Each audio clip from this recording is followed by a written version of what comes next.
네, 하루 맞췄는데 이렇게 잘할 줄은 몰랐습니다. 네, 귀한 찬양, 특별히 나 사는 동안 끊임없이 주를 찬송하리로다라는 믿음의 고백이 우리 교구 가족들의 고백이 되기를 간절히 바랍니다.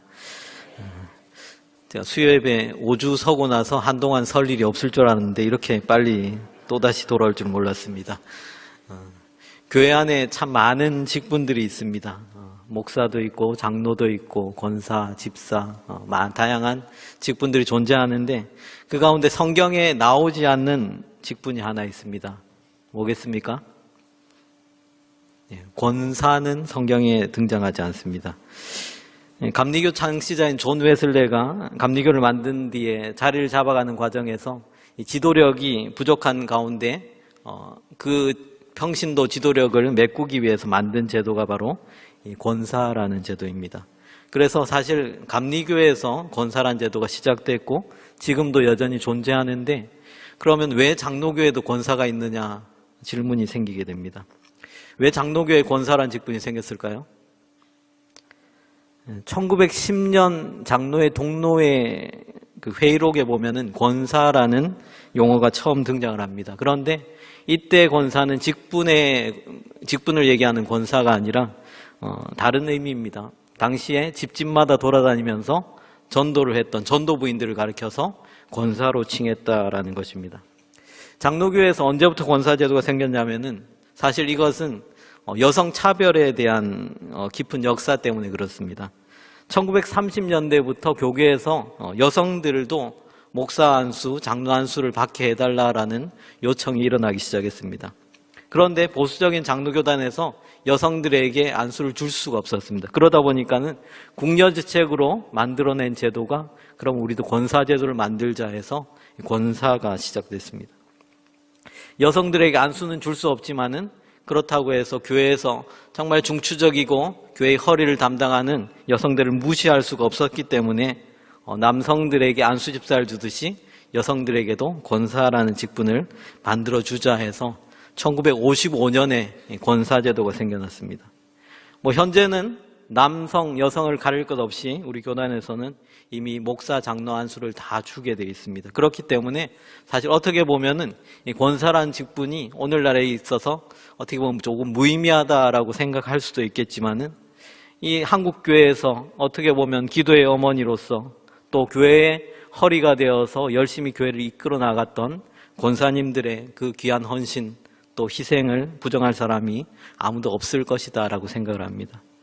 교회를 위해서 성도들을 위해서 늘 기도하고 헌신된 마음으로 섬기는 이러한 믿음의 선배들의 모습을 볼 때 우리가 이 교회를 어떻게 만들어 왔는데 더 우리 교회가 믿음으로 더 굳건해져 가야 되겠다라는 그러한 다짐들도 하게 됩니다.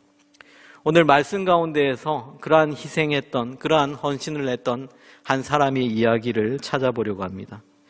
오늘 본문은 바울이 환상을 보고 아시아로 향하던 그의 발걸음을 돌려서 유럽 땅으로 턴하게 된 그 사건, 마게도냐로 가서 그곳에서 뜻하지 않게 한 여자를 만나게 되고 그곳에서 시작된 이 빌립보 교회가 어떻게 이루어졌는가를 우리가 살펴볼 수 있는 하나님의 말씀입니다.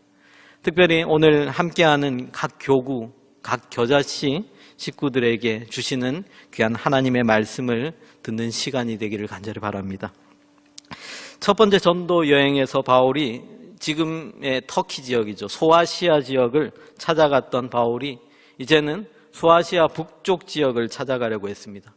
그런데 그 가는 길이 자꾸만 막히는 것을 경험합니다. 성령이 바울의 선교 활동에 개입하시기 시작하는데 도와주시는 것이 아니라 자꾸 그 길을 막으시게 된다라는 것입니다. 바울 일행이 아시아에서 선교하는 것을 성령이 계속해서 회방하시는 사건을 경험합니다. 그래서 바울은 무시아로 가서 비두니아로 가고자 했으나 그것도 성령께서 허락하지 않으셨다라고 말씀하고 있습니다. 바울은 어쩔 수 없이 방향을 바꾸어서 소아시아에서 그리스도로 넘어가는 그 접경 도시인 드로아라는 곳으로 향하게 됩니다. 그런데 이곳에서 바울은 꿈에 환상을 보게 됩니다. 환상 중에 마게도냐 사람 한 사람이 나타나서 마게도냐로 건너와서 우리를 도우라 하는 그 음성을 듣습니다. 이 환상을 본 바울은 마게도냐로 가는 것이 하나님의 뜻이구나라고 깨닫게 되고 그의 계획을 바꾸어서 아시아가 아닌 유럽 땅으로 향하게 됩니다. 바울은 마게도냐 지역, 지금의 그리스 땅으로 건너갑니다. 그가 배를 타고 처음 도착한 곳은 네아폴리라고 하는 항구 도시였습니다. 바로 빌립보 지역으로 들어가는 관문이 되는 곳이었습니다. 빌립보에 이르게 되는데 12절 말씀에 보면 그것을 가리켜서 마게도냐 지방의 첫 성이요 또 로마의 식민지라라는 말씀이 나옵니다. 마게도냐 지방의 첫 성읍이라는 의미는 처음 지나게 되는 성읍이란 말이 아니라 마게도냐 지방에서 가장 으뜸가는, 가장 첫 번째 되는 성읍이다, 이런 의미입니다. 가장 번화하고 가장 웅장한 도시라는 그런 의미입니다. 이 빌립보라는 이름 어디에서 나왔겠습니까? 필립이라는 이름에서 나옵니다. 우리가 잘 알고 있는 헬라 제국을 다스렸던 알렉산더 대왕의 아버지 필립 2세의 이름을 따서 이 빌립보라는 이름을 지었습니다. 빌립보, 필리피, 이 지역은 리틀 로마라고 불릴 정도로 굉장히 거대하고 웅장하고 발전된 도시였습니다. 또한 이곳은 로마의 식민지이기도 했고 황제의 직할시이기도 했습니다.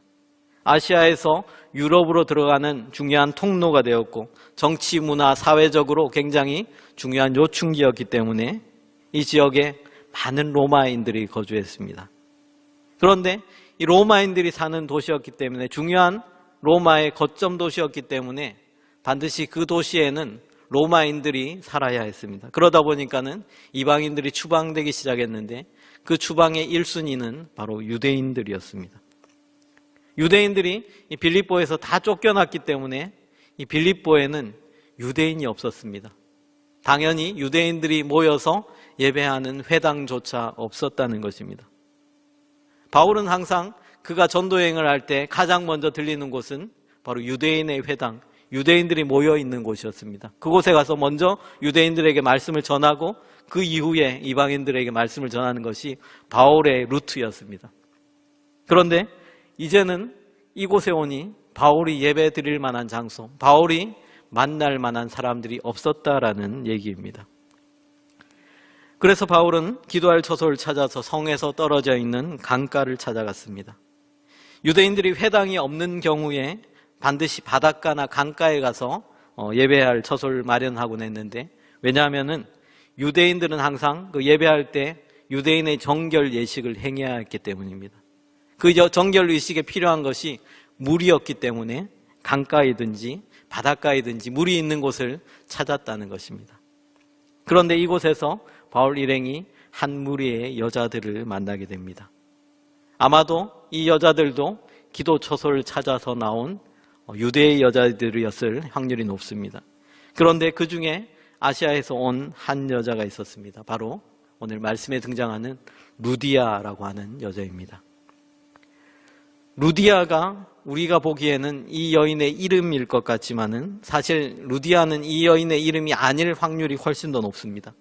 왜냐하면 루디아라는 곳은 바로 지명이기 때문입니다.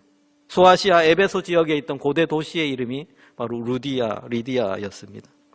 그러니까는 어쩌면은 이 루디아라는 이름은 이 여자의 제대로 된 이름이 아니라 루디아 지역 출신의 여자라는 그러한 이름일 수 있다는 것입니다.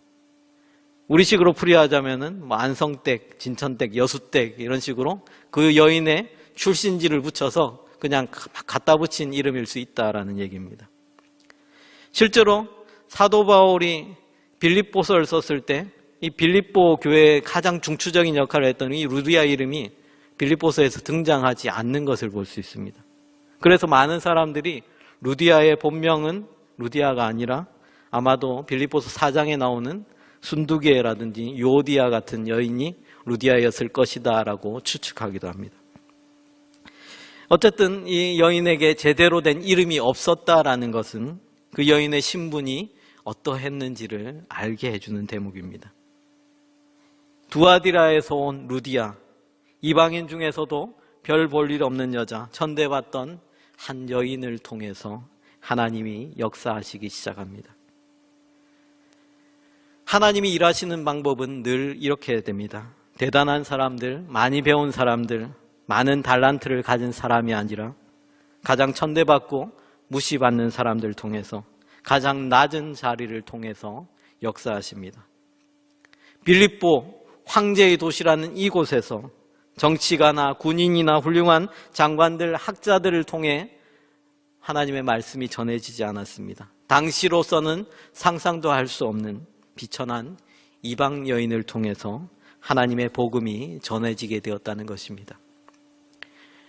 고린도전서 1장 27절부터 29절까지의 말씀입니다. 그러나 하나님께서 세상에 미련한 것들을 택하사 지혜 있는 자들을 부끄럽게 하려 하시고 세상에 약한 것들을 택하사 강한 것들을 부끄럽게 하려 하시며 하나님께서 세상에 천한 것들과 멸시받는 것들과 없는 것들을 택하사 있는 것들을 폐하려 하시나니 이는 아무 육체도 하나님 앞에서 자랑하지 못하게 하려 하심이라. 어떤 분은 이런 이야기를 합니다. 바울이 하나님의 명령에 순종해서 빌립보로 갔더니 루디아라고 하는 돈 많은 사모님을 붙여주셔서 교회를 세웠다. 맞는 얘기입니까? 하나님이 돈이 많다고 루디아를 붙여주셨겠습니까? 하나님의 일이 돈으로, 물질로 해결될 수 있는 차원의 일입니까? 인간의 지혜와 인간의 방법과 인간의 이성으로는 다 설명할 수 없는 하나님의 경륜, 하나님의 방법이 있다는 것을 보여주기 위해서 이 루디아를 사용하셨습니다. 당시 사회 통념으로서는 바울이 도저히 복음을 전할 수 없는 사람, 전할 수 없는 이방 여인이었지만은 이 여인을 통해서 빌립보라고 하는 이 거대한 도시를 완전히 뒤바꾸어 놓을, 그 도시를 완전히 뒤집어 놓을 복음의 불씨가 시작되었다는 것입니다.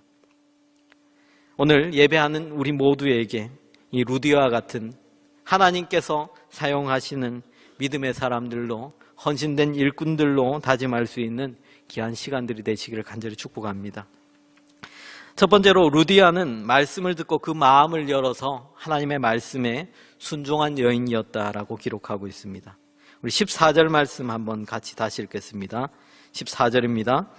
두아디라시에 있는 자색 옷감 장사로서 하나님을 섬기는 루디아라 하는 한 여자가 말을 듣고 있을 때 주께서 그 마음을 열어 바울의 말을 따르게 하신지라.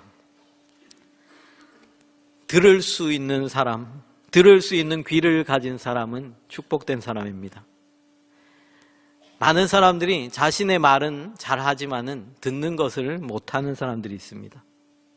그리고 우리가 흔히들 이런 얘기를 합니다. 다른 사람의 얘기에 혹해서 잘 넘어가는 사람을 가리켜서 귀가 참 얇다라는 얘기합니다. 귀가 얇으면 인생이 참 피곤합니다. 이랬다가 저랬다가 일관성이 없습니다. 그런데 우리가 정말 귀가 얇아야 할 때가 있습니다. 바로 하나님의 말씀 앞에 설 때입니다. 하나님의 말씀 앞에서 내 생각, 내 고집, 내 판단을 내려놓을 수 있어야 합니다. 주님, 말씀하옵소서, 주의 종이 듣겠나이다. 이런 말씀이 내 마음 가운데에서 솟아나야 하는 것입니다. 듣는 귀가 있으면 우리의 마음이 열리게 되어 있습니다. 요한계시록 3장 20절 말씀입니다. 볼지어다 내가 문 밖에서 두드리노니 누구든지 내 음성을 듣고 문을 열면 내가 그에게로 들어가 그로 더불어 먹고 그는 나로 더불어 먹으리라. 예수님께서 라오디게아 교회 문 앞에 서셔서 문을 두드리셨습니다. 문을 열라고 말씀하십니다. 그 문이 너무나도 굳게 닫혀 있었기 때문입니다. 우리가 분명히 알아야 할 것들이 있습니다. 닫힌 마음에는 우리 주님이 들어오실 수가 없습니다. 닫힌 마음에는 우리의 이웃도 들어올 수 없습니다. 자기 중심적이고 폐쇄적이 되어서 늘 자기 입장만 고수합니다. 다른 사람을 배려하지 않습니다. 닫힌 이 마음에 성령님도 함께 할 수 없습니다. 그래서 주님은 우리에게 우리의 마음 문을 열어 말씀을 받으라라고 말씀하십니다. 루디아의 마음 문이 열렸습니다. 한 이방 여인의 심령에 문이 열렸습니다. 그러자 루디아의 집이 복음으로 열리게 됩니다. 루디아의 집이 복음으로 열리게 되자 유럽 땅의 문이 열리게 됩니다. 유럽 땅을 향한 하나님의 계획이 열리기 시작합니다. 우리가 먼저 하나님 앞에서 마음문을 열고 그 말씀을 청종할 수 있는 믿음의 사람들 되시기를 바랍니다. 그리고 사람 앞에서도 우리의 마음문을 열고 따뜻하게 진실하게 섬겨줄 수 있는 우리 모든 교우들 되시기를 간절히 바랍니다. 두 번째로 루디아는 전도하는 여인이었습니다. 15절 말씀에 이렇게 기록합니다. 그와 그 집이 다 세례를 받고 라고 말씀했습니다. 이 루디아가 자신이 들은 복음, 자신이 받은 이 구원의 기쁨을 전하는 데 주저하지 않았다는 것입니다. 바울을 통해서 복음을 전해 듣고 그 즉시 그와 그 집이 가족 모두가 세례를 받았습니다. 그 집만 구원받은 것이 아니라 루디아를 통해서 주변의 이웃들, 그가 만나는 모든 사람들이 복음을 듣고 구원받게 되었습니다. 여기에 등장하는 단어 가운데 이 집이라는 단어가 헬라어로 오이코스라는 단어를 썼습니다. 이 오이코스는 단순히 집이라는 의미, 단순히 내 집, 내 가족만을 의미하는 단어가 아닙니다. 오이코스가 넓은 의미에서 볼 때 그와 관련된 모든 가문들 혹은 그와 연관된 관계들, 내 바운더리를 자체를 가리켜서 오이코스라는 단어를 씁니다. 가족뿐만 아니라 내 친척들, 친족들, 이웃들, 주변 사람들, 그가 만나는 사람들 모두를 다 통칭하는 것이 바로 이 오이코스라는 단어입니다. 믿음의 사람들이 해야 할 역할들이 무엇이겠습니까? 예수 그리스도를 전하는 것입니다. 아직도 내 가족 중에 복음을 알지 못하는 사람이 있다면, 내 주위에 내 이웃들에게 아직도 구원받지 못한 심령들이 있다면 우리가 기도하며 그에게 복음 전하는 역할이 우리 그리스도인들에게 맡겨진 사명입니다. 우리가 복음 전하는 것 참 쉽지 않죠. 우리의 입으로 전하기 때문에 그렇습니다. 입으로 전하는 것은 물론 입으로 전하는 것도 전도가 될 수 있지만은 입으로 전하는 것은 완전한 전도는 되지 못합니다. 우리의 몸으로 전하고 우리의 삶으로 전해야 됩니다. 내 평소에 내가 하는 행동과 내가 하는 말과 내 모습을 보고 저 사람이 예수 믿는 사람인가? 나도 예수 믿고 싶다라는 생각이 들어야 한다는 것입니다. 내 삶을 통해서 예수 그리스도의 향기가 내 이웃들에게 전해져야만 그것이 진짜 완전한 전도가 될 수 있습니다. 로마서 12장 1절 말씀은 이렇게 말합니다. 그러므로 형제들아, 내가 하나님의 모든 자비하심으로 너희를 권하노니 너희 몸을 하나님이 기뻐하시는 거룩한 산 제물로 드리라. 교회 안에서는 그럴듯한 신앙인인데 교회 밖에서는 전혀 다른 인격으로 살아간다면 전도의 문은 막힐 수밖에 없습니다. 삶 속에서 우리가 예배하는 것처럼 살고 삶 가운데에서 말씀이 살아있고 다른 이들에게 본이 되어서 예수 그리스도의 영광이 우리를 통해서 드러나야 할 것입니다. 우리 사랑하는 주님의 교회 모든 성도들이 삶으로 전도하고 이웃과 주변 사람들을 구원하는 축복의 통로로 살아가시길 간절히 축복합니다. 세 번째로 루디아는 온전히 헌신하는 여인이었던 것을 볼 수가 있습니다. 15절 말씀 후반부에 보면 우리에게 청하여 이르되 만일 나를 주 믿는 자로 알거든 내 집에 들어와 유하라 하고 강권하여 머물게 하니라 했습니다. 루디아가 바울 일행을 집으로 초청했습니다.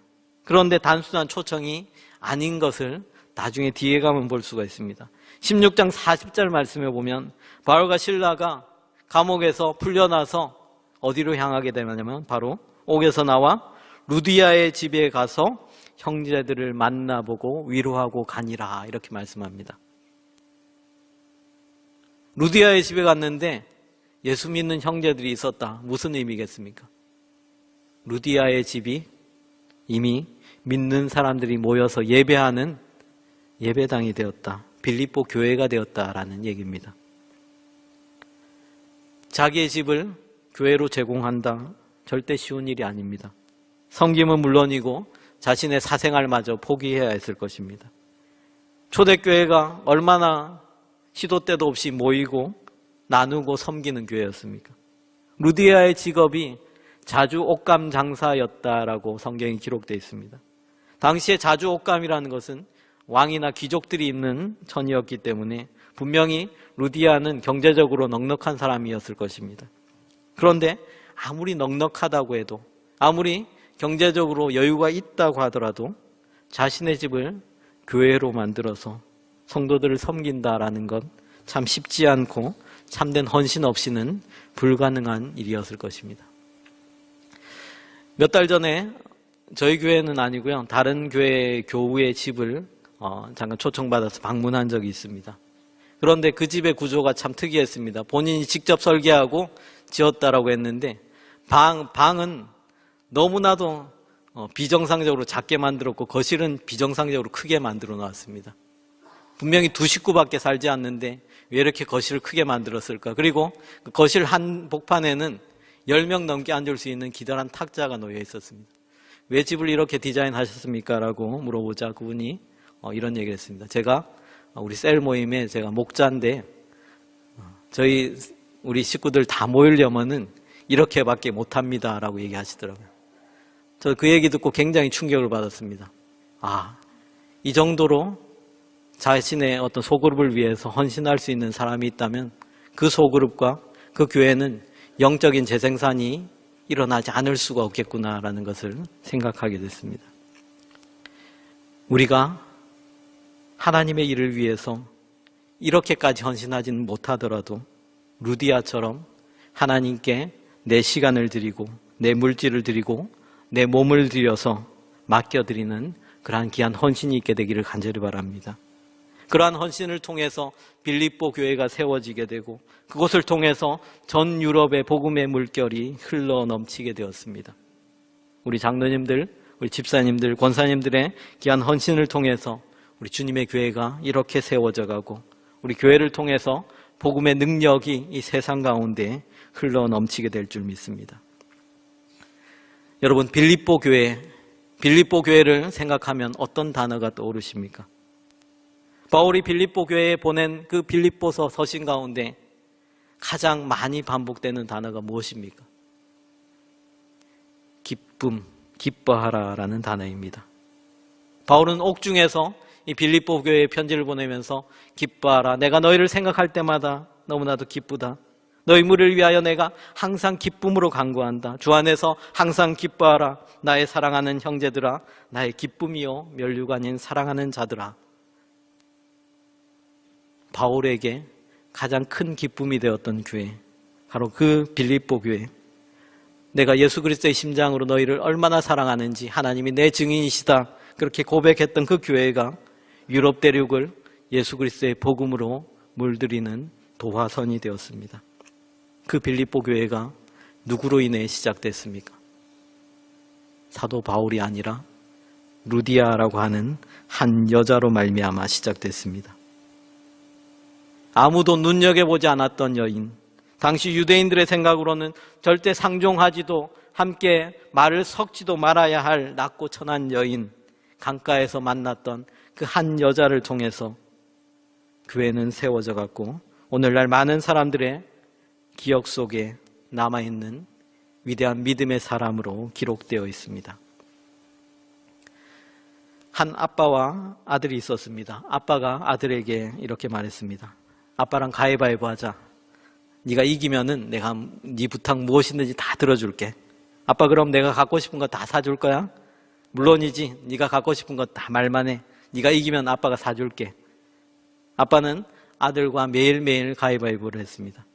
그런데 이 가위바위보에서 아들이 진 적이 한 번도 없었습니다. 아들은 그렇게 신이 날 수가 없었고 아빠는 아들과 가위바위보를 하는 것이 큰 낙이고 즐거움이었습니다. 아들이 가지고 싶은 장난감, 먹고 싶은 것 모두 다 사달라고 해도 아빠는 매일 지고 또 즐거운 마음으로 아들과의 약속을 지켰습니다. 그런데 이 아들이 가위바위보에서 항상 이길 수밖에 없는 이유가 있었습니다. 그 이유는 아빠는 늘 가위만 냈기 때문입니다. 이 아들은 태어나면서부터 손가락이 없는 기형으로 태어났기 때문에 늘 주먹밖에 낼 수 없었습니다.